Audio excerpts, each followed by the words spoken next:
ಇವೊಂದು ಸಣ್ಣದೊಂದು ಪ್ರಸಂಗ ಹೇಳ್ತೀನಿ ಸರ್. ರಕ್ಷಿತಾ ಇದ್ದಾಳಲ್ಲ, ಅವಳು ಶಾಲೆ ಪ್ರಾರಂಭದ ದಿನಗಳಲ್ಲಿ ಅರಸೀಕೆರೆಗೆ ಹೋದ್ಲು. ಅಲ್ಲಿ ಅರಸೀಕೆರೆಗೆ ಒಂದು ಬುಕ್ ಸ್ಟಾಲಿಗೆ ಹೋಗಿ ಏನ್ ಮಾಡಿದ್ಲು, ಅಲ್ಲಿ 5 ಪೆನ್ನುಗಳು ಮತ್ತು 5 ಪೆನ್ಸಿಲ್ಗಳನ್ನು ಕೊಂಡ್ಕೊಂಡ್ಬಂದು.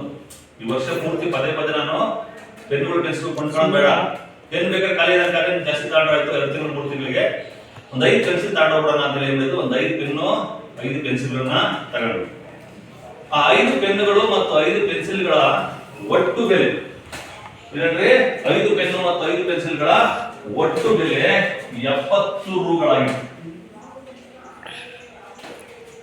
ಏನಿವು 5 ಪೆನ್ನುಗಳು 5 ಪೆನ್ನುಗಳು ಪ್ಲಸ್ 5 ಪೆನ್ಸಿಲ್ಗಳು.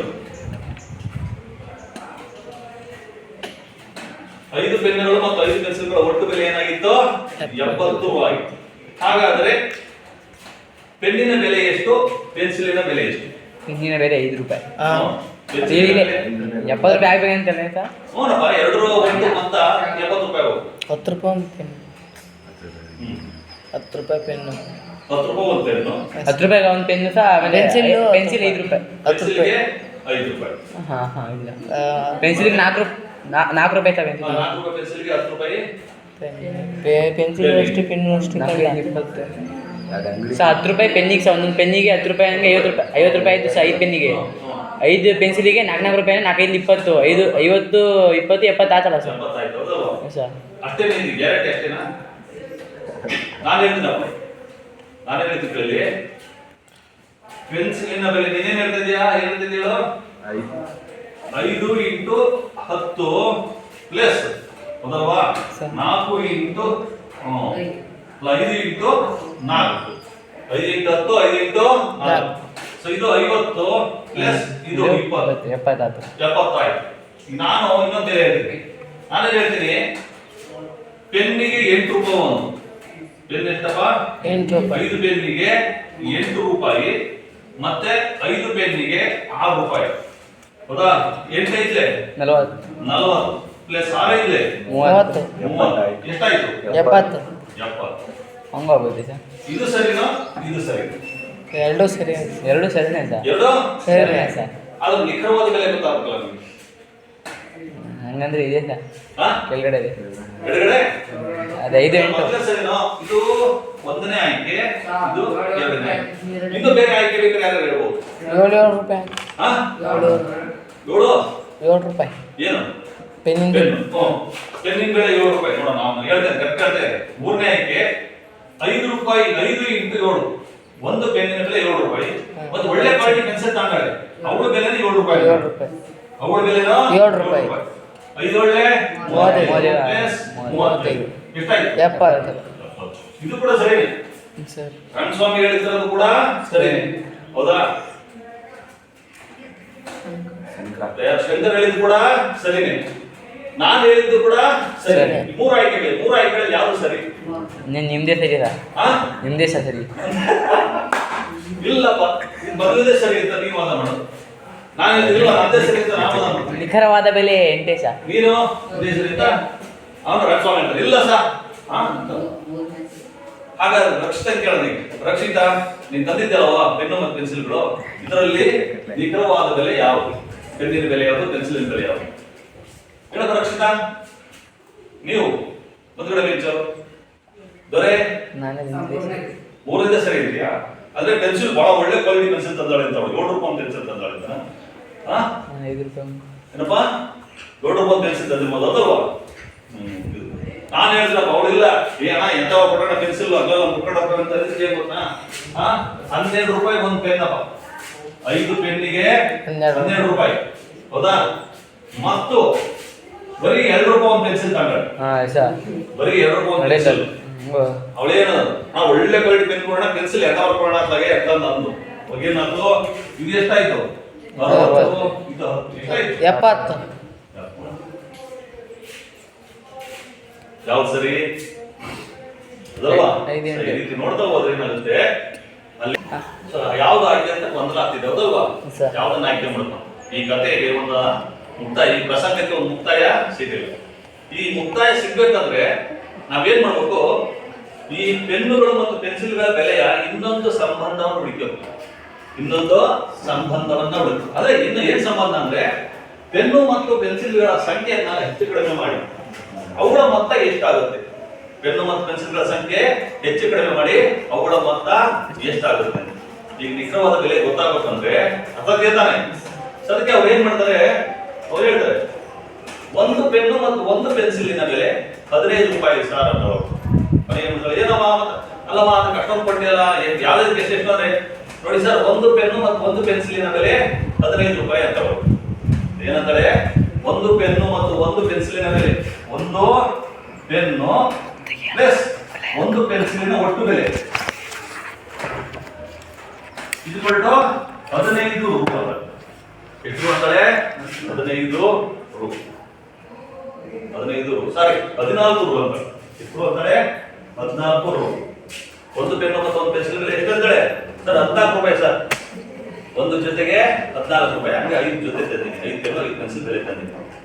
ನಾನು ಹೇಳೋದು ಈಗ ಏನಾದ್ರು ತೆಗಿ ನೋಡಿ, ಒಂದು ಪೆನ್ನು ಒಂದು ಪೆನ್ಸಿಲಿನ ಬೆಲೆ 14 ರೂಪಾಯಿ, 5 ಪೆನ್ನುಗಳು 5 ಪೆನ್ಸಿಲ್ಗಳ ಬೆಲೆ 70 ರೂಪಾಯಿ. ಹಾಗಾಗಿ ಈ ಎರಡು ಸಂಬಂಧಗಳನ್ನ ಇಟ್ಕೊಂಡು, ಎರಡು ಪೆನ್ ಸಂಬಂಧಗಳನ್ನ ಇಟ್ಕೊಂಡು ಏನಾದ್ರು ಹೌದಲ್ವಾ ಒಂದು ನಿರ್ಧಾರ ಬರ್ಲಿಕ್ಕೆ ಆಗುತ್ತ.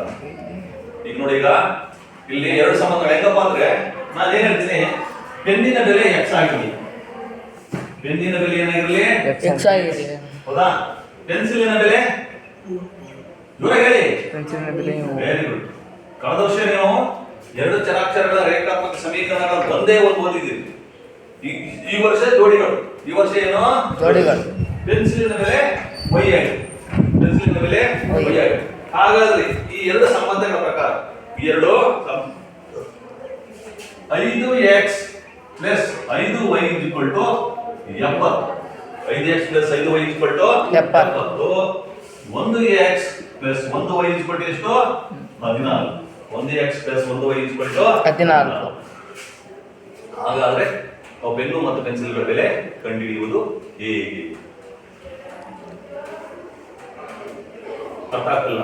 ಬೇಡಪ್ಪ, ಒಂದು ಕೆಲಸ ಮಾಡಿ, ಎರಡು ಪೆನ್ನು ಮತ್ತು ಒಂದು ಪೆನ್ಸಿಲಿನ ಬೆಲೆ, ಒಂದು ಕೆಲಸ ಮಾಡಿ, ಎರಡು ಪೆನ್ನು ಮತ್ತು ಒಂದು ಪೆನ್ಸಿಲಿನ ಬೆಲೆ 24 ರೂಪಾಯಿ ಅಂತ ನಾನು ಅವಾಗ ಇವಾಗ ಏನಾದ್ರು ಗೊತ್ತಾಗ್ತಿದೆಯಾ? ಪೆನ್ನಿನ ಬೆಲೆ ಎಷ್ಟು, ಪೆನ್ಸಿಲಿನ ಬೆಲೆ ಎಷ್ಟು? ಪೆನ್ನಿನ ಬೆಲೆ ಎಷ್ಟು, ಪೆನ್ಸಿಲಿನ ಬೆಲೆ ಎಷ್ಟು?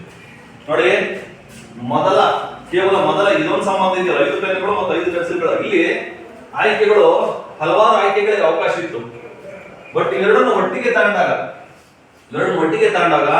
ಹಲವಾರು ಅವಕಾಶಗಳು ಇಲ್ಲೇ ಇಲ್ಲ. ಒಂದೇ ಅವಕಾಶ, ಒಂದೇ ಚಾನ್ಸ್. ಅರ್ಥ ತಾನೆ? ನೀವು ಹೇಳಿದ್ರಲ್ಲ ಏನಿಗೆ, ಈಗ 10 ರೂಪಾಯಿ 4 ರೂಪಾಯಿ, ಆಮೇಲೆ 8 ರೂಪಾಯಿ 6 ರೂಪಾಯಿ, ಆಮೇಲೆ 7 ರೂಪಾಯಿ 7 ರೂಪಾಯಿ, 12 ರೂಪಾಯಿ 2 ರೂಪಾಯಿ. ಯಾವ ಆಗಲ್ಲ. ಎಲ್ಲದರಲ್ಲೂ ಕೇವಲ ಒಂದು ಆಯ್ಕೆ ಮಾತ್ರ ಇವೆರಡನ್ನು ಸರಿ ಮಾಡಿ. ಕೇವಲ ಒಂದು ಆಯ್ಕೆ ಮಾತ್ರ ಇವೆರಡನ್ನು ಸರಿ ಮಾಡಿ. ಯಾವ್ದಿರ್ಬೋದು? ನೀವೇ ಲೆಕ್ಕ ಹಾಕಿ ಹೇಳಿ. 5 10 ರೂಪಾಯಿ ಇತ್ತು 4 ರೂಪಾಯಿ ಇದ್ದಾಗ ಎರಡಕ್ಕೂ ಸರಿ ಹೋಗುತ್ತಾ? 8 ರೂಪಾಯಿ 6 ರೂಪಾಯಿ ಇದ್ದಾಗ ಎರಡು ಸರಿ ಹೋಗುತ್ತಾ?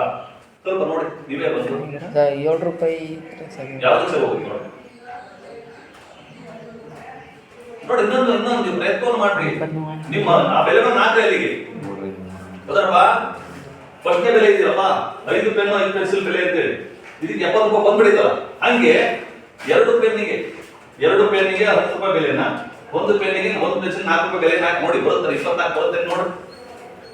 ಎರಡು ಪೆನ್ನಿಂದ 10 ರೂಪಾಯಿ ಎರಡು ಪೆನ್ನು, 4 ರೂಪಾಯಿ ಒಂದು ಪೆನ್ಸಿಲ್, 24 ಬರುತ್ತೆ ನೋಡ್ರಿ.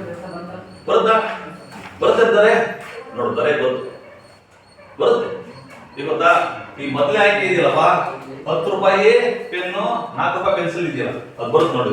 ಯಾಕಂದ್ರೆ 50 ಪ್ಲಸ್ 20, ಇಲ್ಲಿ 20 ಪ್ಲಸ್ 4, 20 ಪ್ಲಸ್ 4. ಈಗೇನಾಯ್ತು? 10 ರೂಪಾಯಿ ಒಂದು ಪೆನ್ನು, 15 50, 4 ರೂಪಾಯಿ ಒಂದು ಪೆನ್ಸಿಲ್, 4 5 20. ಆಮೇಲೆ 2x ಪ್ಲಸ್ y, 10 ರೂಪಾಯಿ ಒಂದು ಪೆನ್ನು 20 ರೂಪಾಯಿ, ಒಂದು ಪೆನ್ಸಿಲ್ ಬೆಲೆ 4. 24 ಎಷ್ಟಾಯ್ತು? 24 ಎಷ್ಟಾಯ್ತು? ಹೀಗೆ ಎರಡು ಮೌಲ್ಯಗಳ, ಅರ್ಥ ಆಯ್ತನ, ಎರಡು ಗೊತ್ತಿಲ್ಲದ ಸಂಬಂಧಗಳ ಎರಡು ರೀತಿಯ ಸಂಬಂಧಗಳನ್ನ ಅಂದ್ರೆ ಎರಡು ರೀತಿಯ ವಿಶೇಷತೆಗಳನ್ನ ಒಟ್ಟಾಗಿ ಆಯ್ಕೆ ಮಾಡ್ಕೊಂಡದನ್ನ ನಾವೇನಂತ ಕರಿತೀವಿ, ಎರಡು ಚರಾಕ್ಷರಗಳಿರುವ ರೇಖಾತ್ಮಕ ಸಮೀಕರಣಗಳ ಜೋಡಿಗಳು. ಎರಡು ಚರಾಕ್ಷರ ಇರುವ ರೇಖಾತ್ಮಕ ಸಮೀಕರಣಗಳ ಜೋಡಿಗಳು. ಇಲ್ಲಿ ಬಂದು ನೋಡಿ, 5x + 5y = 70 ಮತ್ತು 2x + y = 24. ಈ ಎರಡಕ್ಕೂ ಕೂಡ x ಮತ್ತು y ನ ಬೆಲೆ ಒಂದೇ. x ಮತ್ತು y ನ ಬೆಲೆ ಒಂದೇ. ಅಸಾಧ್ಯ ತಾನೆ? ಆ x ಮತ್ತು y ಗಳನ್ನ ಹೆಂಗ್ ಕಂಡುಹಿಡಿಯೋದು ಅನ್ನೋದೇ ನಮ್ಮ ಈ ಪಾಠದ ಉದ್ದೇಶ. ಮೊದಲಿಗೆ ನಾವೇನ್ ಮಾಡ್ತೀವಿ, ಹೇಳಿಕೆಗಳನ್ನ ತೆಗೆದುಕೊಂಡು ಹೇಳಿಕೆಗಳನ್ನ ತೆಗೆದುಕೊಂಡು ಆ ಹೇಳಿಕೆಗಳನ್ನ ಈ ಒಂದೊಂದು ಚರಾಕ್ಷರ, ಇದು ಕೂಡ ಒಂದೇ ಘಾತ ಇರತಕ್ಕಂಥ ಚರಾಕ್ಷರ, ಇದು ಕೂಡ ಒಂದೇ ಘಾತ ಇರತಕ್ಕಂಥ ಚರಾಕ್ಷರ, ಎರಡು ಸೇರಿಸಿ ನಾವೇನಿದ್ವಿ ರೇಖಾತ್ಮಕ ಸಮೀಕರಣ ಅಂತ ಕರಿತೀವಿ. ಎರಡು ಸೇರಿಸಿ ಏನಂತ ಕರಿತೀವಿ ನಾವು? ರೇಖಾತ್ಮಕ ಸಮೀಕರಣ. 5x + 5y = 70 ಇದೊಂದು ರೇಖಾತ್ಮಕ ಸಮೀಕರಣ. 2x + y = 24 ಇದೊಂದು ರೇಖಾತ್ಮಕ ಸಮೀಕರಣ. ಎರಡು ಸೇರಿ ಜೋಡಿಗಳು. ಎರಡು ಸೇರಿ ಏನು? ಜೋಡಿಗಳು. ಇವೆ ಎರಡು ಚರಾಕ್ಷರಗಳು. ಯಾವ ಎರಡು ಚರಾಕ್ಷರ? x ಮತ್ತು y. ಯಾವ ಎರಡು ಚರಾಕ್ಷರ? x ಮತ್ತು y. ಎರಡು ಚರಾಕ್ಷರಗಳಿರುವ ರೇಖಾತ್ಮಕ ಸಮೀಕರಣಗಳ ಜೋಡಿಗಳು ಯಾವುವು? 5x + 5y = 70, 2x + y = 20. ಇದೊಂದು ಉದಾಹರಣೆ. ಇದರಲ್ಲಿ ಹಲವಾರು ಉದಾಹರಣೆಗಳನ್ನ ನೀವು ಕೊಡ್ಬೋದು. ನೋಡೋಣ, ಯಾರಾದ್ರೂ ಒಂದು ಉದಾಹರಣೆ ಹೇಳ್ತೀರಾ ನೋಡೋಣ. ನಾನೀಗ ಒಂದು ಉದಾಹರಣೆ ಹೇಳಿದಂಗೆ ನೀವು ಆ ಎರಡು ಚರಾಕ್ಷರಗಳನ್ನ ಇಂದ ಒಂದು ಸಣ್ಣ ನಿಮ್ಗೊಂದು 3 ನಿಮಿಷ ಅವಕಾಶ ಕೊಡ್ತೀರಿ. ನಾನಿಂದ ತಲೆಯಲ್ಲಿ ಲೆಕ್ಕ ಹಾಕೊಂಡು ಒಂದು ಸಮೀಕರಣಗಳ ಜೋಡಿಯನ್ನು ಕೊಡ್ನಲ್ಲ, x ಬಂದು ಬೆಲೆ ಕೊಡ್ಬೇಕು, y ಬಂದು ಬೆಲೆ ಬರಬೇಕು. ಹೌದಾ? ನಾನು ಇದೇ ಉದಾಹರಣೆ ಇಟ್ಕೊಂಡು 10 ರೂಪಾಯಿ 4 ರೂಪಾಯಿ ಉದಾಹರಣೆ ಇಟ್ಕೊಂಡು 5x + y = 70 ಕೊಟ್ಟೆ. ಅದೇ 10 ರೂಪಾಯಿ 4 ರೂಪಾಯಿ ಇಟ್ಕೊಂಡು 2x + y = 24 ಇಡಿ. ಹಂಗೆ ನೀವು ನಾನು ಹೇಳೋದು ಇವೆರಡು ಸೇರಿಸಿ ಒಂದು ಉದಾಹರಣೆ ಕೊಡಿ ನೋಡೋಣ. ಈ ಬೆಲೆಗೆ ಒಂದೆರಡು ಸಮೀಕರಣಗಳು ಮಾಡಿ 3 ನಿಮಿಷ ಅವಕಾಶ ಕೊಡ್ತೀನಿ. ಈ ಬೆಲೆಗೆ ನಿಮ್ಮದೇ ಆದ ಎರಡು ಸಮೀಕರಣಗಳನ್ನು ಮಾಡಿ. ಈ ಬೆಲೆಗೆ ನಿಮ್ಮದೇ ಆದ ಎರಡು ಸಮೀಕರಣಗಳನ್ನ ಮಾಡಿ. ಮಾಡ್ಬೋದಲ್ವಾ? ಯಾವ ಬೆಲೆಗಳು? ಇದು x, ಇದು y, ಇದು 8, ಇದು 6. ಮೊದಲನೇದು ಇಲ್ಲ ಇದೆ. ಇನ್ನೊಂದು ಯಾವ್ದಾರು ತಕ್ಕನಾಗೆ ಒಂದು ಸಮೀಕರಣವನ್ನು ಹುಡುಕಿಕೊಡಿ. ಒಂದು 3 ನಿಮಿಷ ಅವಕಾಶ ಕೊಡ್ತೇನೆ ನಿಮಗೆ. 3 ನಿಮಿಷದಲ್ಲಿ ಯೋಚನೆ ಮಾಡಿ. ನೀವು ನಿಮ್ಮದೇ ಎರಡಕ್ಕೂ ಒಂದೇ ಬೆಲೆ ಬರ್ತಕ್ಕಂಥ ಒಂದು ರೇಖಾತ್ಮಕ ಸಮೀಕರಣಗಳ ಜೋಡಿಯನ್ನ ಹುಡುಕಿಕೊಡಿ. ಒಂದು ರೇಖಾತ್ಮಕ ಸಮೀಕರಣಗಳ ಜೋಡಿಯನ್ನ ಹುಡುಕಿಕೊಡಿ. 5 × 5 × 12 ಹಾಕು.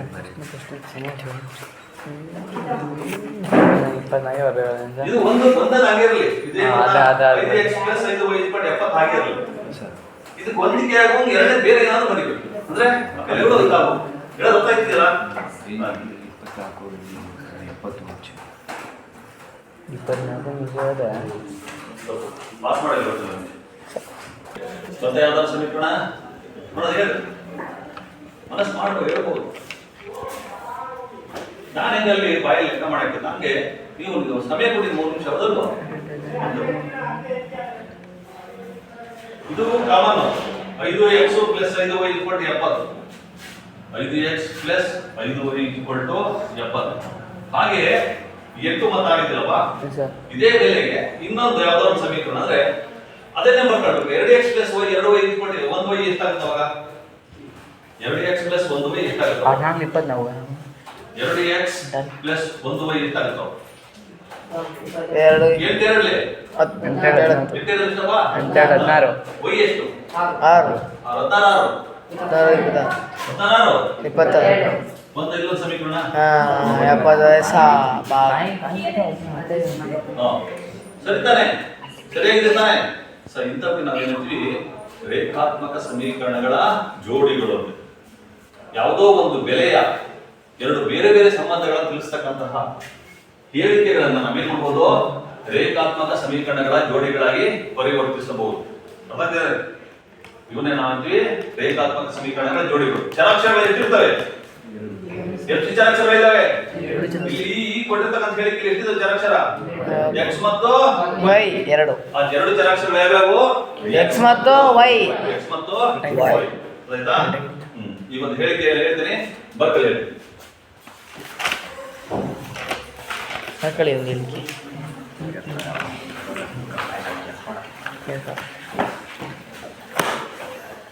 ಸರಿ.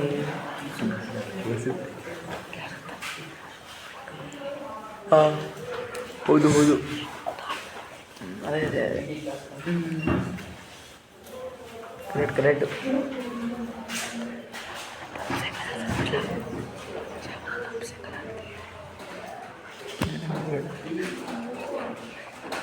ಯಶವಂತನು ಏನಪ್ಪ? ಯಶವಂತನು. 5 ಪೆನ್ನುಗಳು ಮತ್ತು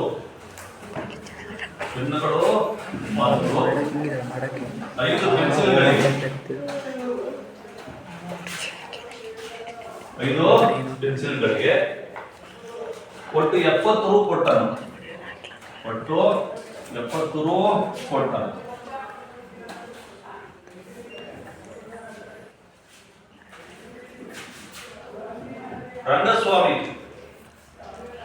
ರಂಗಸ್ವಾಮಿಯು 5 ಪೆನ್ನುಗಳು ಮತ್ತು 2 ಪೆನ್ಸಿಲ್ಗಳಿಗೆ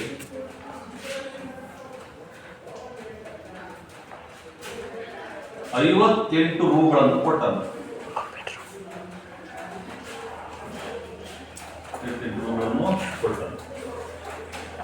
58 ರೂಗಳನ್ನು ಕೊಟ್ಟನು.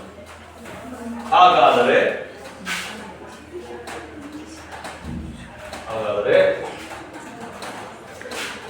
ಪೆನ್ನು ಮತ್ತು ಪೆನ್ಸಿಲ್ಗಳ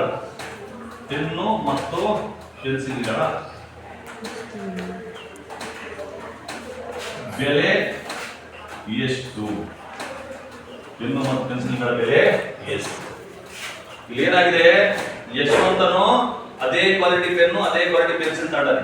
ಅದಕ್ಕೆ ಅವನೇನ್ ಮಾಡ ಒಟ್ಟು 70 ರೂಪಾಯಿ ಕೊಟ್ಟಾನೆ. ಅವನೇನ್ ಮಾಡ್ದ? 5 ತಗೊಂಡ. ಸಣ್ಣ ಸ್ವಾಮಿ ಏನ್ ಮಾಡ್ದ? ಸದ್ಯಕ್ಕೆ ನನಗೆ ಅಷ್ಟೊಂದು ಪೆನ್ಸಿಲ್ ಬೇಡಪ್ಪ, ಹೌದಮ್ಮ, 2 ಪೆನ್ಸಿಲ್ ತಗೊಂಡ್ರೆ ಅಕ್ಟೋಬರ್ ತನಕ ನಾವು ಬಳಸಬಹುದು ಅಂತೇಳಿ ಕೇವಲ ಕಮ್ಮಿ ದುಡ್ಡಿದ ನನ್ನ ಹತ್ರ ಅಂತ ಏನ್ ಮಾಡ್ದ? ಕೇವಲ ಪೆನ್ ಅಂತ ತಗೊಂಡ್ರು ಕೂಡ ಪೆನ್ಸಿಲ್ ಅನ್ನ ಮಾತ್ರ ಎಷ್ಟು ತಗೊಂಡ? 2 ಪೆನ್ಸಿಲ್ ತಗೊಂಡ. ಹಾಗಾಗಿ ಒಟ್ಟು ಎಷ್ಟು ರೂಪಾಯಿ ಕೊಟ್ಟವನು? 58 ಕೊಟ್ಟ. ಹಾಗಾದ್ರೆ ಪೆನ್ನು ಮತ್ತು ಪೆನ್ಸಿಲ್ಗಳ ಬೆಲೆ ಎಷ್ಟು? ಪೆನ್ನು ಮತ್ತು ಪೆನ್ಸಿಲ್ಗಳ ಬೆಲೆ ಎಷ್ಟು? 5 ಈ ಹೇಳಿಕೆಯನ್ನು ನಾವು ಮಾಡ್ಬೇಕಂದ್ರೆ ಏನ್ ಮಾಡ್ಬೇಕು? ಒಂದು ಪರಿಹಾರ ಇದೆ. ಅರ್ಥ ಇದೆ ತಾನೆ? ಈ ಕೊಟ್ಟಿರ್ತಕ್ಕಂಥ ಹೇಳಿಕೆಯನ್ನ ನಾವು ಸಮೀಕರಣಗಳಾಗಿ ಪರಿವರ್ತಿಸಿಕೊಳ್ಳೋಣ. ಏನ್ ಮಾಡ್ಬೇಕು? ಸಮೀಕರಣಗಳಾಗಿ ಪರಿವರ್ತಿಸಿಕೊಳ್ಳೋಣ. ಮತ್ತೊಂದಾಗಿ ಪೆನ್ನಿನ ಬೆಲೆ ಏನಾಗಿರಲಿ? ಪೆನ್ನಿನ ಬೆಲೆ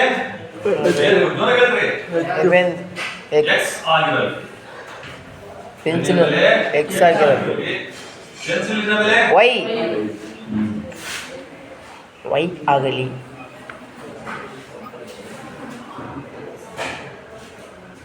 ಮಾತಾಡಬೇಕಲ್ಲ, ಇರುತ್ತೆ Y ಆಗಿರಲಿ. ಪೆನ್ಸಿಲಿನ ಬೆಲೆ Y ಆಗಿರಲಿ. ಹಾಗಾದ್ರೆ ಹೇಳಿಕೆಯ ಪ್ರಕಾರ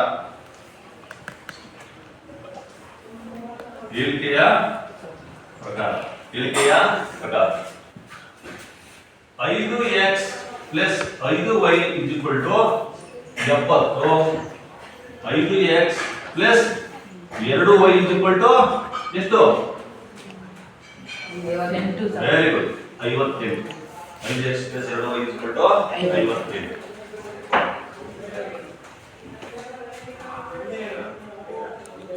ನಮಗೆ x ಮತ್ತು y ಚರಾಕ್ಷರಗಳಿರುವ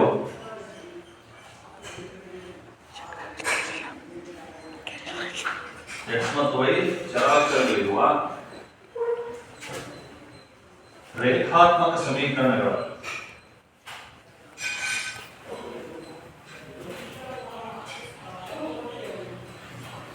ಒಂದು ಜೋಡಿ ಅಥವಾ ಒಂದು ಜೋಡಿ ದೊರಕಿತು. ಒಂದು ಜೋಡಿ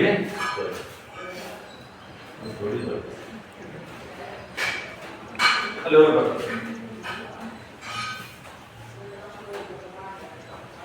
ನಿಮ್ಗೆ ಗೊತ್ತಾಗಿರ್ಬೋದು. ಈಗ ರೇಖಾತ್ಮಕ ಸಮೀಕರಣಗಳ ಜೋಡಿಗಳು ಮೊದಲನೇ 2 ಚರಾಕ್ಷರಗಳಿರುವ ರೇಖಾತ್ಮಕ ಸಮೀಕರಣಗಳ ಜೋಡಿಗಳು ಅಂತಂದ್ರೆ ಏನು ಅಂತ ಈಗ ನಿಮಗೆ ಅರ್ಥ ಆಗಿದೆ.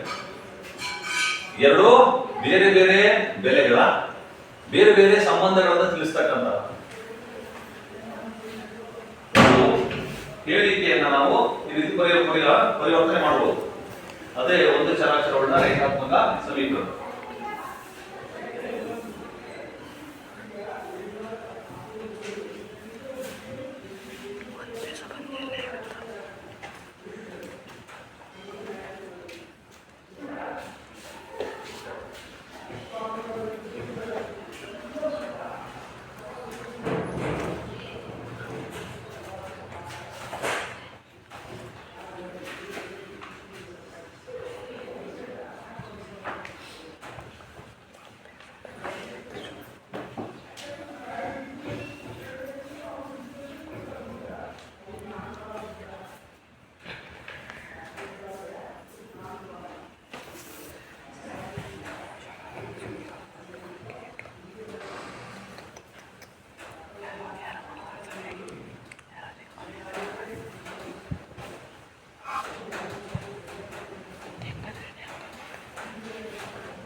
ಇದು ರೇಖಾತ್ಮಕ ಸಮೀಕರಣಗಳು. ಈಗ ಇದಕ್ಕೆ ಇದನ್ನ ಬೆಲೆಗಳ ಕಂಡುಹಿಡಿಬೇಕು. ಎಕ್ಸ್ ಮತ್ತು ವೈಗಳ ಬೆಲೆಗಳನ್ನು ಕಂಡುಹಿಡಿಬೇಕು. ಅಂದ್ರೆ ಪೆನ್ನು ಮತ್ತು ಪೆನ್ಸಿಲಿನ ಬೆಲೆಗಳನ್ನ ಕಂಡುಹಿಡಿಬೇಕು. ಅದನ್ನು ನಾವು ಹೇಳ್ತೀವಿ ಸಮೀಕರಣವನ್ನ ಬಿಡಿಸುವುದು ಅಂತ ಹೇಳ್ತೀವಿ. ಆ ಒಂದು ಪ್ರಕ್ರಿಯೆ ಏನಂತ ಹೇಳ್ತೀವಿ ನಾವು? ಸಮೀಕರಣವನ್ನ ಬಿಡಿಸುವುದು. ಅದು ಎಂತ ಸಮೀಕರಣ? ಇವು ಜೋಡಿ ಸಮೀಕರಣ. ಎಲ್ಲಿದು ಜೋಡಿ ಸಮೀಕರಣ.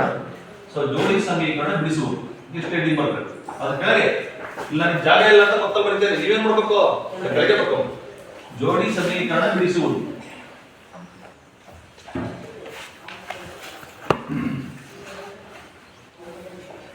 ಜೋಡಿ ಸಮೀಕರಣ ಬಿಡಿಸುವುದು.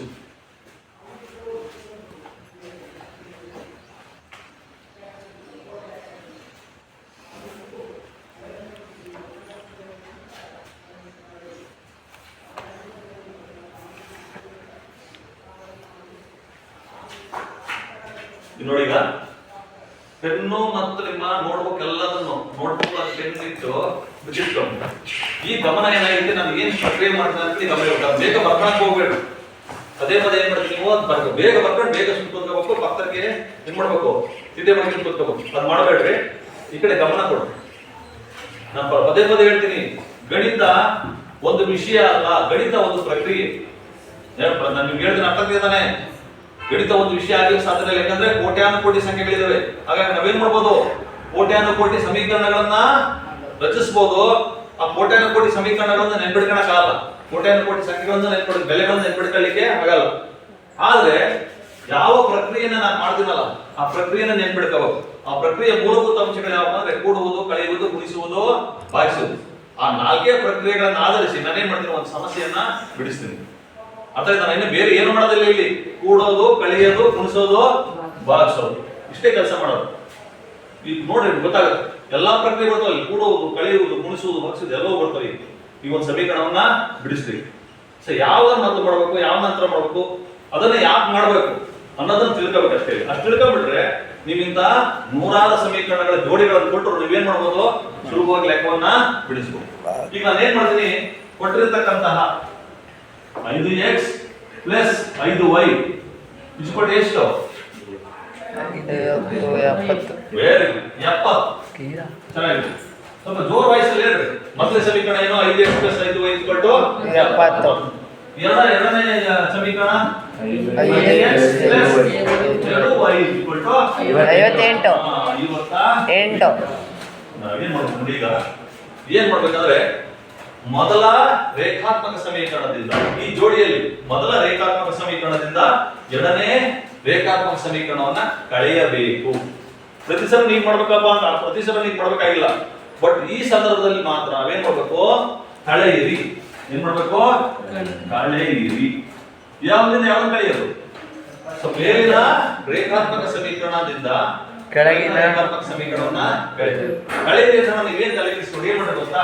ಇಲ್ಲೂ ಮೈನಸ್ ಹಾಕೊಂಡ್ರಿ, ಇಲ್ಲೂ ಮೈನಸ್ ಹಾಕೊಂಡ್ರಿ, ಇಲ್ಲೂ ಮೈನಸ್ ಹಾಕೊಂಡು ಇದೇನು ಸೂಚನೆ ಕೊಡ್ತಲ್ಲ ಈ ಸೂಚನೆಯನ್ನ ಮಾಡ್ಬೇಕು.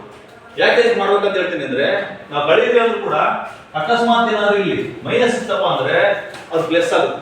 ಮೈನಸ್ ಆಫ್ ಮೈನಸ್ ಇದ್ಕೊಂಡು ಏನಾಗುತ್ತೆ? ಪ್ಲಸ್ ಆಗುತ್ತೆ. ಹಾಗಾಗಿ ಆಗುವ ಬದಲಾವಣೆ ಪ್ರಕ್ರಿಯೆಯ ಚಿಹ್ನೆಗಳನ್ನ ನಾವಿಲ್ಲಿ ಬರ್ಕೊಂಡ್ರೆ ಅನುಕೂಲ. ಪಠ್ಯಪುಸ್ತಕದಲ್ಲಿ ಹಾಗೆ ಮಾಡಲ್ಲ ಅವರು. ಪಠ್ಯಪುಸ್ತಕದಲ್ಲಿ ಏನ್ ಮಾಡಿರ್ತಾರೆ? ನೇರವಾಗಿ ಲೆಕ್ಕವನ್ನು ಬಿಡಿಸಿರ್ತಾರೆ. ಬಟ್ ನೀವು ಮಾತ್ರ ಮಾಡುವಾಗ ಹಳೆಯರಿ ಅಂತಿದ್ದಂಗೆ ಕೂಡಿಗೆ ಅಂದಾಗ ಏನ್ ಬೇಕಾಗಲ್ಲ. ಬಟ್ ಹಳೆಯರಿ ಅಂತಿದ್ದಾಗ ಏನ್ ಮಾಡ್ಬೇಕು? ಎರಡನೇ ಸಮೀಕರಣದ ಚಿಹ್ನೆಗಳನ್ನ ಬದಲಾವಣೆ ಮಾಡ್ಕೋಬೇಕು. ಪ್ರತಿಯೊಂದು ಏನಿದೆಯಲ್ಲ ಬೀಜ ಪದ, ಅದಕ್ಕೆ ನಾವೇನಂತೀವಿ 5x ಅನ್ನೋದು ಬೀಜ ಪದ, 2y ಅನ್ನೋದೊಂದು ಬೀಜ ಪದ, ಎರಡು ಸೇರಿಸಿ 5x + 2y ಅನ್ನೋದು ಒಂದು ಬೀಜ ಹೋಗ್ತದೆ. ಅದನ್ನ ನಾವು ಈಕ್ವಲ್ ಹಾಕಿ ಒಂದು ಬೆಲೆಗೆ ಸಮ ಮಾಡಿದ್ರೆ ಅದು ಸಮೀಕರಣ. 5x ಅನ್ನೋದೊಂದು ಬೀಜ ಪದ, 2y ಅನ್ನೋದೊಂದು ಬೀಜ ಪದ, ಇವೆರಡನ್ನು ಕೂಡಿ 5x + 2y ಅನ್ನೋದೊಂದು ಬೀಜೋಕ್ತಿ. ಮತ್ತು ಈಕ್ವಲ್ ಹಾಕಿ ಅದನ್ನ ಯಾವ್ದಾದ್ರು ಒಂದು ನಿರ್ದಿಷ್ಟ ಬೆಲೆಗೆ ಸಮ ಮಾಡಿದ್ರು, ನಿರ್ದಿಷ್ಟ ಬೆಲೆಗೆ ಸಮ ಆಯ್ತು ಅಂದ್ರೆ ಅದು ಬೀಜೋಕ್ತಿ ಅನ್ಸೋದಾಗ ಸಮೀಕರಣ ಅನ್ಸುತ್ತೆ. ಏನ್ ಅನ್ಸ್ಕೊಳತ್ತದು? ಸಮೀಕರಣ. 5x + 2y ಒಂದು ಬೀಜೋಕ್ತಿ, 5x + 2y = 58 ಅನ್ನೋದು ಒಂದು ಸಮೀಕರಣ. ಏನಾಗುತ್ತದೋ? ಸಮೀಕರಣ. ಈಗ ನೋಡಿ, ಈಗ 5x ನಿಮ್ಮ ಗಮನ ಎಲ್ಲಿರ್ಬೇಕಂದ್ರೆ ಆಮದಲ್ಲಿರ್ತಕ್ಕಂಥ ಚಿಹ್ನೆ ಒಳಗೆ ಮೇಲೆ ಇರಬೇಕು. 5x - 5x, 5x ಅಲ್ಲಿ 5x ಅಂತ ಕಳೆದ್ರೆ ಏನು ಉಳ್ಕೊಳ್ಳುತ್ತೆ? 0. Very good. 5x ಅಲ್ಲಿ 5x ಕಳೆದ್ರೆ 0. 5y ನಲ್ಲಿ -2y, 2y ಕಳೆದ್ರೆ 3y. Very good. 3y ಉಳ್ಕೊಂತು. ಏನು ಉಳ್ಕೊಂತು? 3y is equal to 70 ರಲ್ಲಿ 58 ಕಳೆದ್ರೆ 12. Very good. 12. ಏನು ಉಳ್ಕೊಂತು? 12. ಅಂದ್ರೆ 3y = 12. 3y = 12. ಈಗ ನೋಡ್ರಿ, ಇದನ್ನ 0 ಬಿಟ್ಬಿಡ್ರಿ. ಅದನ್ನ ಬಿಡಿ. ಯಾವುದೇ 0 ಅಂದ್ರೆ ಏನೋ ಅವಶ್ಯಕತೆ ಇಲ್ಲ, ಮುಂದೆ ತಗೊಳ್ಳೋದು. ಒಂದನ್ನ ಅಷ್ಟೇ ಬಿಟ್ಬಿಡ್ರಿ. 3y = 12. ಇದು ಕಳೆಯುವ ಪ್ರಕ್ರಿಯೆ ಆಯ್ತು. ಈಗ ನೋಡಿ, ಈಗ ಭಾಗಿಸುವ ಪ್ರಕ್ರಿಯೆ ಬರುತ್ತೆ. ಹೇಳೋ ಅರ್ಥಕ್ಕನೆ ಕೂಡುವುದು, ಕಳೆಯುವುದು, ಗುಣಿಸುವುದು, ಭಾಗಿಸುವುದು, ಈ 4 ಪ್ರಕ್ರಿಯೆಗಳಲ್ಲಿ ಯಾವ್ದಾದ್ರು ಕೆಲವು ಪ್ರಕ್ರಿಯೆಗಳನ್ನ ಮಾಡಿ ನಾವು ಏನ್ ಮಾಡ್ತೀವಿ? ಸಮಸ್ಯೆಗೆ ಪರಿಹಾರಗಳನ್ನು ಕಂಡುಕೊಳ್ತೀವಿ. ಯಾವ್ದಾದ್ರು ಕೆಲವು ಪ್ರಕ್ರಿಯೆಗಳನ್ನು ಮಾಡಿ ಮಾಡ್ತೀವಿ ನಾವು ಸಮಸ್ಯೆಗೆ ಪರಿಹಾರಗಳನ್ನು ಕಂಡುಕೊಳ್ತೀವಿ. 3y = 12. ಹಾಗಾದ್ರೆ ನಾವೇನ್ ಮಾಡೋಣ? ಈಗ ಎರಡೂ ಕಡೆಯಿಂದ 3ರಿಂದ ಭಾಗಿಸೋಣ, ಅಥವಾ 3y ನಿಂದ 3 ಹೋಗ್ಬೇಕಾದ್ರೆ ನಮಗೆ ಅದನ್ನ 3ರಿಂದ ಭಾಗಿಸಬೇಕು. ಸೊ ಎಡಭಾಗದಲ್ಲಿ 3ರಿಂದ ಭಾಗಿ ತಗ್ಡಿ ಹಿಡ್ಕೊಂಡಿದೀವಪ್ಪ. ತಗ್ಡಿ ಸಮ ಇರ್ಬೇಕಂದ್ರೆ ಎಡಭಾಗದಲ್ಲಿ ನಾನು ಏನ್ ಮಾಡಿದೆ? ಎಡಭಾಗದಲ್ಲಿ ಒಂದು 10 kg ಐತಿ, ಬಲಭಾಗದಲ್ಲಿ ಒಂದು 10 kg ತರಕಾರಿ ಐತಿ. ಎಡಭಾಗದಿಂದ ನಾನು 3 kg ಕಲ್ಲನ್ನು ತೆಗೆದೆ ಅಂದ್ರೆ ತಗ್ಡಿ ಸಮ ಇರ್ಬೇಕಂದ್ರೆ ಏನ್ ಮಾಡ್ಬೇಕು? ಅದನ್ನು ತೆಗಿಬೇಕು. ಹಾಗಾಗಿ ನಾನು ಏನ್ ಮಾಡ್ತೀನಿ? ಇಲ್ಲಿ y = ಇಲ್ಲಿ y ಅಂದ್ರೆ 3y ಅನ್ನು 3ರಿಂದ ಭಾಗಿಸ್ಬಿಟ್ಟಿದ್ದೀನಿ ಅಂತ ಅರ್ಥ. ಹಾಗಾದ್ರೆ 12 ಕೂಡ 3ರಿಂದ ಭಾಗಿಸಬೇಕು. 12 ಕೂಡ ಏನ್ ಮಾಡ್ಬೇಕು? 3ರಿಂದ ಭಾಗಿಸಬೇಕು. ಮುಂದಿನ ಕೆಲವು ಸಂದರ್ಭದಲ್ಲಿ ಕೂಡೋದು ಕಳೆಯೋದು ಬರುತ್ತೆ. ಈಗೇನು? ಭಾಗಿಸಬೇಕು. ಈ ರೀತಿ ಭಾಗಿಸಿದ್ರೆ y = 3 ಬಗ್ಗೆ ಹೇಳ್ರಿ. 3 3 3 7 6 3 9 12. 3 4 12. 3 1 3 3 4 ಸಣ್ಣದಾಗಿ ಹೊಡೆದಾಕ್ಬಿಟ್ಟು ಇಲ್ಲಿ ಏನ್ ಮಾಡ್ಬೇಕು? ಇಲ್ಲಿ ಸಣ್ಣದಾಗಿ 1 ಜೊತೆಗೆ 3 1 3 3 4 ಛೇದದಲ್ಲಿ 1 ಬಂದಿದೆ. ಅದನ್ನ ಪದೇ ಪದೇ 1 ಇದನ್ನ ಪರಿಗಣಿಸಕ್ಕೆ ಸಾಧ್ಯ ಇಲ್ಲ. y = 4. y = ಏನಾಯ್ತು? 4. ನಮ್ಮ ಹೇಳಿಕೆ ಪ್ರಕಾರ y ಅಂದ್ರೆ ಏನು? ಒಂದು y ಅನ್ನೋದೇನು? ಒಂದು ಬೀಜ ಪೆನ್ಸಿಲ್ ಪೆನ್ಸಿಲಿನ ಬೆಲೆ. y ಅನ್ನೋದೇನು? ಒಂದು ಪೆನ್ಸಿಲ್ನ ಬೆಲೆ ಬೆಲೆ ಎಷ್ಟು? y ಅಲ್ಲ 4 ರೂಪಾಯಿ ಗೊತ್ತಾಯ್ತು. ಹಾಗಾದ್ರೆ ಪೆನ್ನಿನ ಬೆಲೆ? ಪೆನ್ನ ಕನ್ನಡದಲ್ಲ ಸರ್. ಪೆನ್ನಿನ ಬೆಲೆನ ಕಂಡುಹಿಡಿಬಹುದು ನೋಡ್ರಿ. ಏನ್ ಮಾಡ್ಬೋದು? ಪೆನ್ನಿನ ಬೆಲೆ. ಈಗ ನೋಡಿ, ಈಗ 5x + 5y = ಏನು? 70. 5x + 5y ಈ ಸಮೀಕರಣ ಪರಿಗಣಿಸಿ. 5y = 70 ರಲ್ಲಿ ಏನು ಮಾಡೋಣ? ನಮಗೆ y ನ ಬೆಲೆ ಗೊತ್ತಾಗಿದೆ. y ನ ಬೆಲೆ ಎಷ್ಟು? 4. y = 4. ನೋಡಪ್ಪ, ನಾನು ಜಾಗ ಇಲ್ಲ ಅಂತ ಇಲ್ಲಿ ಕೆಳಗೆ ಬರ್ತೀನಿ. ನೀವೇನ್ ಮಾಡ್ಬೇಕು? ಪಕ್ಕದಲ್ಲಿ ಬರ್ತಾರೆ. y = 4 ಅನ್ನು ಆದೇಶಿಸಿ ಅಂತ. ಆದೇಶಿಸಿ. ಹೌದಾ? ಅಂದ್ರೆ y ಜಾಗದಲ್ಲಿ ಎಷ್ಟಾಗ್ತದೆ ಅಂತ? 4. 5y ಅಂದ್ರೆ 5 × 4 ಅಂತ. ಹಾಗಾಗಿ ನೋಡಿ, 5x + 5 × ಅನ್ನೋದನ್ನ ನಾವು ಮಾಡಾಕ್ಬೇಕು. 5 into 4 is equal to 70. 5x into 5 into 4 equal to 70. ಈಗ 5x ಹಾಗೆ ಇರಲಿ ಪ್ಲಸ್ 5 ನಾಲ್ಕಲೆ 5 ನಾಲ್ಕಲೆ 20 5 ನಾಲ್ಕಲೆ 20 ಇಸ್ ಈಕ್ವಲ್ ಟು 70. ನೋಡಿ ಈಗ ಮತ್ತೆ ಕಳೆಯೋದು ಬರುತ್ತೆ. ಇಲ್ಲಿ ಭಾಗಿಸಿದ್ರಿ, ಇಲ್ಲಿ ಗುಣಿಸಿದ್ರಿಂದ ಭಾಗಿಸ್ಬೇಕಾಯ್ತು, ಇಲ್ಲಿ ಕೂಡೋದ್ರಿಂದ ಕಳೆಯಬೇಕು. ಹೆಂಗಪ್ಪ ಅಂದ್ರೆ 5x ಇಲ್ಲೇ ಇಟ್ಕೋಬೇಕು. 5x ಇಲ್ಲೇ ಇಟ್ಕೊಂಡು 70 ನಲ್ಲಿ ಇಟ್ಕೊಂಡು 20 ಆ ಕಡೆ ತಗೊಂಡ್ರೆ ಪ್ಲಸ್ 20 ಏನಾಗುತ್ತೆ? ಮೈನಸ್ 20. ಪ್ಲಸ್ 20 ಏನಾಗುತ್ತೆ? ಮೈನಸ್ 20. ಸೊ 5x 50ರಲ್ಲಿ 70ರಲ್ಲಿ 20 ಕಳೆದ್ರೆ ಮೈನಸ್ 50. 70ರಲ್ಲಿ 20 ಕಳೆದ್ರೆ ಬಹಳ ಸರಳವಾಗಿದೆ. 70 20 ಸಣ್ಣದು 50 ಬಹಳ ಸರಳ ಲೆಕ್ಕ. ಎಷ್ಟು? 50. 5x 50. x 5ರಿಂದ ಗುಣಿಸಲ್ಪಟ್ಟಿದೆ. ಹಾಗೆ ಆ ಕಡೆ ತಗೊಂಡ್ರೆ 50 ಏನ್ ಮಾಡಬೇಕು? x ಇಲ್ಲೇನ್ ಮಾಡಿದ್ವಿ? 3y 12 ಆದ್ಮೇಲೆ y ಏನ್ ಮಾಡಿದ್ವಿ? 12 3. ಹಾಗೆ 5x 50 ಆದ್ಮೇಲೆ 50 by 5. 50 by 5. 5 ಒಂದೇ 5. 5 therefore x ಎಷ್ಟಾಯ್ತು? x ಎಷ್ಟಾಯ್ತು? 10. x ಎಷ್ಟಾಯ್ತು? 10. x ಎಷ್ಟು? 10. y ಎಷ್ಟು? 4. x ಅಂದ್ರೆ ಏನು? ಒಂದು ಪೆನ್ನಿನ ಬೆಲೆ. y ಅಂದ್ರೆ ಏನು? ಪೆನ್ಸಿಲಿನ ಬೆಲೆ. ಗೊತ್ತಾಯ್ತು ಹೆಂಗ್ ಬಿಡಿಸ್ಬೇಕಂತ? ಮತ್ತೆ ಏನಾದ್ರು ವಿವರಣೆ ಕೊಡ್ಬೇಕಾ? ಅರ್ಥ ಆಗಿದೆಯಾ? ಈಗ ಕೆಲಸ ಮಾಡ್ರಿ, ಇದು ಪೂರ್ತಿ ಬರ್ಕೊಂಡ್ಮೇಲೆ ಕೆಳಗೆ ಆಮೇಲೆ ಬರ್ತೀನಿ. ದೇರ್ಫೋರ್ ಪೆನ್ನಿನ ಬೆಲೆ, ಪೆನ್ಸಿಲಿನ ಬೆಲೆ ಅಂತ ಆಮೇಲೆ ಬರ್ಕೊಂತೀನಿ. ಇದಷ್ಟು ಲೆಕ್ಕನ ಬಿಡಿಸ್ಕೊಳ್ಬೇಕು. ನೋಡಿಲಿ, ನಾನು ಪಕ್ಕ ಮಾಡ್ತಾ ಹೋಗಿದ್ದೆ ಅಂದ್ರೆ ಜಾಗ ಇಲ್ಲ ಅಂತ ನೀವು ಮಾಡ್ಕೊಂಡಲ್ಲಿ ಏನ್ ಮಾಡ್ಬೇಕು? ಸೊ ಒಂದು ಕೆಳಗೆ ಒಂದು ಮಾಡ್ಕೊಂತ ಹೋಗೋ ಪ್ರಕ್ರಿಯೆ.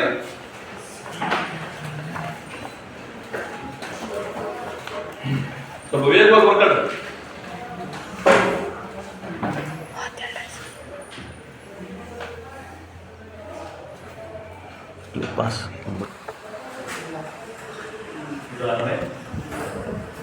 ಗಮನಿಸಿ, ಇಲ್ಲಿ ಕಳೆದ ಲೆಕ್ಕದಷ್ಟು ಕಳೆದ ಸಮಸ್ಯೆ ಇಷ್ಟು ತುಂಬಾ ಸರಳವಾದ ಒಂದು ಸಂಖ್ಯೆ. ಏನಾಯ್ತು? SLC ಮುಗಿಸ್ಕೊಂಡು ಹೋದ್ಮೇಲೆ ಇಬ್ರು ಫೇಲ್ ಆಗ್ಬಿಡ್ತು. ಇಬ್ರು ಏನಾಯ್ತು? ಫೇಲ್ ಆಗ್ಬಿಡ್ತು. ಬೇಡ ಪಾಪ ನಿಮಗೆ ಆ ರೀತಿ ಹೇಳೋದ್ರ ಇಬ್ರು ಪಾಸ್ ಆದ್ರು, ಎಲ್ಲರೂ ಪಾಸ್ ಆದ್ರಿ. ಬಟ್ ಏನಂತ ಯಾವ್ದೋ ಇಬ್ಬರು ಮನೆಗೆ ದೇವಕಾಲೇ ಮುಂದೆ ಏನು ಓದಿರೋ ಅಷ್ಟೇ ಎಲ್ಲರೂ ಹೋಗಿ ಕೆಲಸ ಸೇರ್ಕಲ್ರಿ ಅದು. ಎಲ್ಲರೂ ಹೋಗಿ ಕೆಲಸ ಸೇರ್ಕಲ್ರಿ ಅದು ಪ್ರೀತಿ ಮನೆಗೆ. ಪ್ರೀತಿ ಹೇಳ್ತಾರೆ ನಮ್ಮ ಮನೆಗೆ ಸಹ ಹೌದಾ? ಇವಾಗ ಕೆಲಸ ಮಾಡೋಣ. ಪ್ರೀತಿ ಪಕ್ಕದಲ್ಲಿ ಇರೋ ಅಕ್ಕರೆ ಬೆಳೆಯೋದು. ಪ್ರೀತಿ ಮತ್ತು ನಿಖಿತ ಹೋಗಿ ಏನ್ ಮಾಡಿದ್ರು? ಇಬ್ರು ಒಂದೊಂದು ಕೆಲಸ ಸೇರ್ಕೊಂಡು ಇದರಲ್ಲಿ ಎಲೆಕ್ಟ್ರಾನಿಕ್ಸ್ ಅಂಗಡಿಗಳು ಇರ್ತಾವಲ್ಲ, ಅಲ್ಲಿ ಸೇಲ್ಸ್ ಗರ್ಲ್ ಯಾರೋ ಒಂದು ಇದರಲ್ಲಿ ಅಪತ್ಯ ತಾನೆ. ಅವರಿಬ್ಬರ ಸಂಬಳದಲ್ಲಿ ಇಬ್ಬರು ತಗೊಂಡು ಇಬ್ಬರ ಸಂಬಳದಲ್ಲಿ ಒಂದು ಸಮಾನ ಸಂಬಳ ಇರಲಿ, ಇಬ್ಬರಿಗೂ ಸಂಬಳದಲ್ಲಿ ವ್ಯತ್ಯಾಸ ಇದೆ. ಅಪತ್ಯ ಇದ್ದಾರೆ. ಇಬ್ಬರ ಸಂಬಳವನ್ನು ಕೂಡಿದೆ.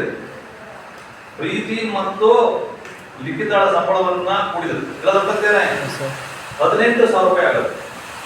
18,000 ರೂಪಾಯಿ ಆಗುತ್ತೆ.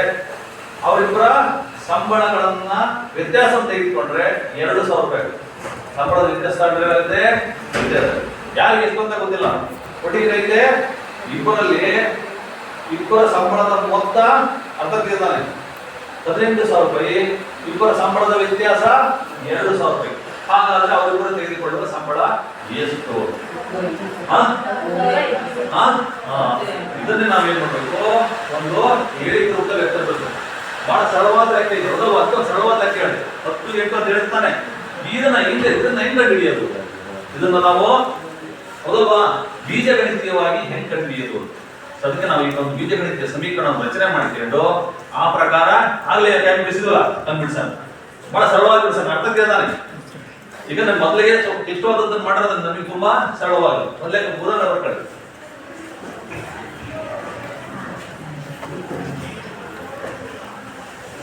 ರಮೇಶ ಮತ್ತು ರಾಜೇಶರ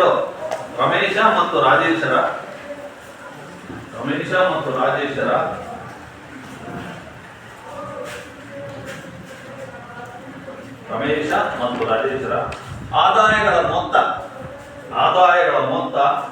18,000. ರಮೇಶ ಮತ್ತು ರಾಜೇಶರ ಆದಾಯಗಳ ಮೊತ್ತ 18,000. Full stop. ಅವರಿಬ್ಬರ ಆದಾಯಗಳ ವ್ಯತ್ಯಾಸ, ಅವರಿಬ್ಬರ ಫುಲ್ ಸ್ಟಾಪ್, ಅವರಿಬ್ಬರ ಆದಾಯಗಳ ವ್ಯತ್ಯಾಸ, ಆದಾಯಗಳ ವ್ಯತ್ಯಾಸ 2,000 ರೂಪಾಯಿ, 2,000 ರೂಪಾಯಿಗಳು. ಹಾಗಾದರೆ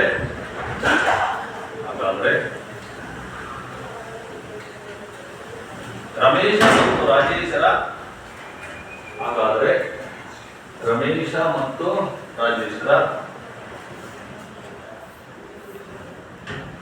ರಮೇಶ ಮತ್ತು ರಾಜೇಶರ ಆದಾಯಗಳನ್ನು ಕಂಡುಹಿಡಿಯಿರಿ. ರಮೇಶ ಮತ್ತು ರಾಜೇಶರ ಆದಾಯಗಳನ್ನು ಕಂಡುಹಿಡಿಯಿರಿ.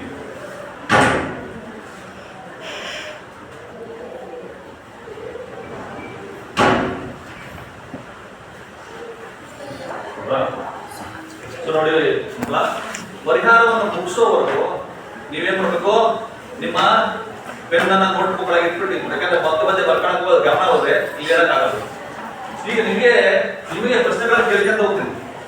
ಈ ಪರಿಹಾರವನ್ನು ಕಂಡುಹಿಡಿಯಬೇಕು. ಪರಿಹಾರವನ್ನು ಕಂಡುಹಿಡಿಯಲಿಕ್ಕೆ ಮೊದಲು ಮಾಡಬೇಕಾದ ಕೆಲಸ ಏನಪ್ಪಾ ಅಂದ್ರೆ, ದತ್ತ ಹೇಳಿಕೆಯ ಸಮೀಕರಣಗಳನ್ನು ರಚಿಸಬೇಕು. ಅದು ಎಂತ ಸಮೀಕರಣಗಳು? ಜೋಡಿ ಸಮೀಕರಣ. ಎಂತ ಸಮೀಕರಣ? ಜೋಡಿ ಸಮೀಕರಣ. ಈಗ ಎಂತದು ಯಶಸ್ವಿನಿ ಅಂತ ಮಾತ್ರ ಹೆಸರು. ಯಶು ರಮೇಶನ ಆದಾಯ ಏನಾಗಿಲ್ಲಮ್ಮ, ರಮೇಶನ ಆದಾಯ ಏನಾಗಿರ್ಲಿ, ರಾಜೇಶನ ಆದಾಯ ಏನಾಗಿರ್ಲಿ, ಸಮೀಕರಣ ರಚನೆ ಮಾಡ್ಕೋಬೇಕಪ್ಪ. ನೀವು ಸಮೀಕರಣ ರಚನೆ ಮಾಡ್ಕೊಳ್ಳಿಕ್ಕೆ ಒಂದು ಅಟೆಂಪ್ಷನ್ ಮಾಡ್ಕೋಬೇಕು, ಅದಲ್ವಾ? ಒಂದು ಕಲ್ಪನೆ ಮಾಡ್ಕೋಬೇಕು. ರಮೇಶನ ಆದಾಯ ಏನಾಗಿರ್ಲಿ, ಎಕ್ಸ್ ಆಗಿದೆ, ಹೌದಲ್ವಾ? ರಮೇಶನ ಆದಾಯ ನೇರ ಬರ್ಕೊಂಡು ಅಲ್ಲಿ ಏನ್ ಕೊಟ್ಟಿರೋದನ್ನ ದತ್ತಾಂಶವನ್ನ ಇಟ್ಕೊಂಡು ನೇರ ಬರ್ಕೊಂಡು ರಮೇಶನ ಆದಾಯ ಏನಾಗಿರ್ಲಿ, ಎಕ್ಸ್ ಆಗಿರಲಿ.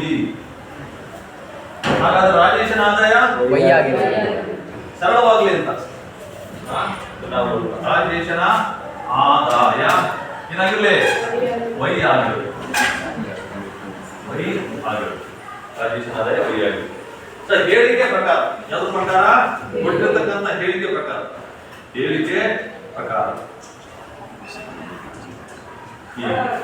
ಅವರಿಬ್ಬರ ಆದಾಯದ ಮೊತ್ತ ಎಷ್ಟು? 18,000.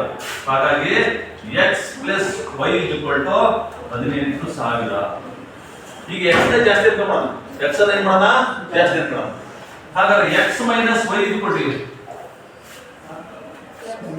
ಎಕ್ಸ್ ಮೈನಸ್ ವೈ ಕೊಟ್ಟಿದ್ದು ಹೇಳಿದ್ರೆ ಅವರ ಆದಾಯದ ವ್ಯತ್ಯಾಸ ಅಂದ್ರೆ ಏನು? ಒಬ್ಬರ ಆದಾಯದಿಂದ ಇನ್ನೊಬ್ಬರ ಆದಾಯ ಕಳೆಯೋದಂತ ಅಷ್ಟೇ. ವ್ಯತ್ಯಾಸ ಎಷ್ಟು? 2,000. ವ್ಯತ್ಯಾಸ ಅಂದ್ರೆ ಬೇರೆ ಏನಲ್ಲ, ಏನಿದು? 2,000. ಈಗ ನಮಗೆ ಏನ್ ಸಿಕ್ತು? ನಮಗೀಗ ಎರಡು ಚರಾಕ್ಷರಗಳುಳ್ಳ ರೇಖಾತ್ಮಕ ಸಮೀಕರಣಗಳ ಜೋಡಿಗಳು ಸಿಕ್ಕು. ಎರಡು ಚರಾಕ್ಷರಗಳುಳ್ಳ ರೇಖಾತ್ಮಕ ಸಮೀಕರಣಗಳ ಜೋಡಿಗಳು. ಮುಂದಿನ ಕೆಲಸ ಏನು? ಈ ಜೋಡಿಗಳನ್ನ ಬಿಡಿಸೋದು, ಎಕ್ಸ್ ಮತ್ತು ವೈಗಳ ಬೆಲೆಯನ್ನ ಬಿಡಿಸೋದು. ಏನ್ ಬಿಡಿಸ್ತೀರಿ? ಆವಾಗ ಕಳೆದ ಲೆಕ್ಕದಲ್ಲಿ ಕಳೆದಿದ್ವಿ, ಈ ಲೆಕ್ಕದಲ್ಲಿ ಏನ್ ಮಾಡ್ಕೊತಾ? ಕೂಡಬೇಕು. ಏನ್ ಮಾಡ್ಬೇಕು? ಕೂಡಬೇಕು. ಏನ್ ಮಾಡ್ರಿ? ಕೂಡಿರು. ಕೂಡಿದಾಗ ನೋಡಿದ್ರೆ ಎಕ್ಸ್ ಪ್ಲಸ್ ಎಕ್ಸ್ ಎಷ್ಟಾಗುತ್ತೆ? ಎಕ್ಸ್ ಗೆ ಎಕ್ಸ್ ಕೂಡಿದ್ರೆ ಎಷ್ಟಾಗುತ್ತೆ? 2 ಎಕ್ಸ್. ಎಕ್ಸ್ ಗೆ ಎಕ್ಸ್ ಕೂಡಿದ್ರೆ ಏನಾಗುತ್ತೆ? ಎಕ್ಸ್ ಗೆ ಎಕ್ಸ್ ಕೂಡಿಸಿದ್ರೆ 2 x into x x into x x square x square x square x plus x 2 x ಪಕ್ಕಕ್ಕೆ ಬಂತು. ಅದು ಎಕ್ಸ್ ಇಂಟು ಎಕ್ಸ್ ಅಂತ ಇದ್ರೆ ಘಾತಕ್ಕೆ ಹೋಗುತ್ತೆ, ಎಕ್ಸ್ ಸ್ಕ್ವೇರ್ ಅಂತ. ಈಗ y ಗೆ ಮೈನಸ್ y ಕೂಡಿದ್ರೆ ಅಂದ್ರೆ ನಾನು ನಿಮಗೆ 5 ರೂಪಾಯಿ ಕೊಟ್ಟು 5 ರೂಪಾಯಿ ಇಸ್ಕೊಂಡೆ ಅಂದ್ರೆ ಅಲ್ಲಿ ಬದಲಾವಣೆ ಎಷ್ಟಾಯ್ತು? ನನ್ನಲ್ಲಿ ಏನಾದ್ರು ಬದಲಾವಣೆ ಆಗಿದೆಯಾ? ಅದ್ರಲ್ಲಿ ಏನು 0 ಅಂತ ಅರ್ಥ. ಇದೊಂದು ಏನು 0 ಪ್ಲಸ್ ವೈ ಮೈನಸ್ ವೈ ಅನ್ನು ಕೂಡಿದ್ರೆ ಅದ ಏನು 0. ಪ್ಲಸ್ ವೈ ಮೈನಸ್ ವೈ ಅಂದ್ರೆ ಏನು? ಪ್ಲಸ್ ವೈ ಇಸ್ಕೊಂಡೆ ಮತ್ತೆ ಕೊಟ್ಟೆ, 5 ರೂಪಾಯಿ ಇಸ್ಕೊಂಡೆ ಮತ್ತೆ 5 ರೂಪಾಯಿ ಕೊಟ್ಟೆ, ನನಗೆ ಬಂದ 0. ಪ್ಲಸ್ ವೈ ಮೈನಸ್ ವೈ ಅಂದ್ರೆ ಏನಪ್ಪ ಅಂದ್ರೆ 5 ರೂಪಾಯಿ ಇಸ್ಕೊಂಡು 5 ರೂಪಾಯಿ ಕೊಟ್ಟರೆ ನನ್ನ ಜೋಬಲ್ಲಿ ಏನು ಉಳ್ಕೊಂಡು 0. ಈಗ 20,000. ಯಾಕೆ 20,000 ಮಾಡ್ತೀನಿ? 18,000 ಕೆಲಸ ಕೊಡಿದ್ರೆ ಎಷ್ಟು? 20,000. ಅಂದ್ರೆ 2x = 20,000. 2x = 20,000. ಹಾಗಾದ್ರೆ x = 20,000. ಗುಣಾಕಾರ ಆಗಿರೋದು ಏನ್ ಮಾಡ್ಬೇಕು? ಭಾಗಾಕಾರ ಮಾಡ್ಬೇಕು. 2 ಒಂದ್ಲೆ 2, 2 ಒಂದ್ಲೆ 2. x = 1 ಹಾಕಿ ಇವನ್ನೆಲ್ಲ ನಾವು ಪಕ್ಕ ಬರೀಬೇಕು. ಒಡೆ ಹಾಕ್ಕೊಂಡು 1, 2, 3, 4. ಎಷ್ಟಾಯ್ತು? x = 10,000 ರೂ. x = ಏನಾಯ್ತು? 10,000 ರೂ. ಹಾಗಾದ್ರೆ y ಕಂಡುಹಿಡಿಯಬೇಕು. ಅವಾಗ ಏನ್ ಮಾಡ್ಬೇಕು? ಮತ್ತೆ ಸಮೀಕರಣ ಬರ್ತಾರೆ. x + y = ಎಷ್ಟು? 18,000. ಎಷ್ಟು ಸಾವಿರ? 18,000. ಹಾಗಾದ್ರೆ ಏನ್ ಮಾಡಬೇಕು? x = 10,000 ಆದೇಶಿಸಿ. ಆ ಜಾಗದಲ್ಲಿ x = 10,000 ಹಾಕ್ಬೇಕು. ಏನಾಯ್ತು? 10,000 ಪ್ಲಸ್ y = 18,000. 10,000 ಪ್ಲಸ್ y = ಎಷ್ಟು? 18,000. therefore y = ನೋಡಿ y ಗೆ ನಾವು 10,000 ಕೊಡಿದ್ವಿ. ಆಗ y ಗೆ ನೋಡಬೇಕು 10,000 ಕಳಿಬೇಕು. So y = 8,000.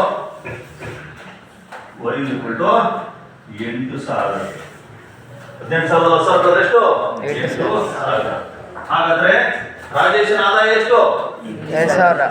ರಮೇಶನ ಆದಾಯ ಎಷ್ಟಾಗಿತ್ತು? 10,000. ಮತ್ತೆ ನಾವು ವಿವರಣೆ ಕೊಡ್ಬೇಕಾ? ಬಿಡಿಸ್ಬೇಕು. ಲೆಕ್ಕ ಬಿಡಿಸ್ಕೊಳ್ಳಿ. ಇದಾದ್ಮೇಲೆ ನಿಮಗೆ ಹೋಮ್ವರ್ಕ್ ಕೊಡ್ತೀವಿ. ಒಂದೆರಡು ಹೋಮ್ವರ್ಕ್ ಕೊಡ್ತೀವಿ.